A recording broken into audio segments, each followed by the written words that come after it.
कांग्रेस रहनुमा पवन कीरा ने नाकाम ऑपरेशन सिंदूर में मोदी सरकार को आड़े हाथों ले लिया। पैगाम में वाजे कर दिया कि मोदी सरकार ने सिंदूर और कौमी मफाद का सौदा किया। मुल्क के साथ गद्दारी काबिल कबूल नहीं। अमेरिका के सामने घुटने टेकने पर खामोश नहीं बैठेंगे।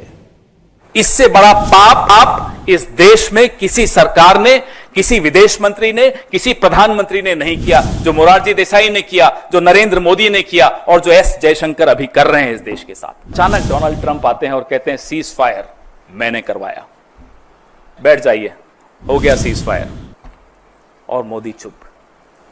सिंदूर से सौदा मंजूर नहीं है, देश के प्रति गद्दारी मंजूर नहीं है। वो कोई हो, किसी भी पद पर बैठा हो, देश के प्रति गद्दारी अगर करेगा तो हम सवाल पूछेंगे और जनता उसको जवाब। कांग्रेस रहनुमा पवन कीरा ने नाकाम ऑपरेशन सिंदूर में मोदी सरकार को आड़े हाथों ले लिया। पैगाम में वाजे कर दिया कि मोदी सरकार ने सिंदूर और कौमी मफाद का सौदा किया। मुल्क के साथ गद्दारी काबिल कबूल नहीं। अमेरिका के सामने घुटने टेकने पर खामोश नहीं बैठेंगे।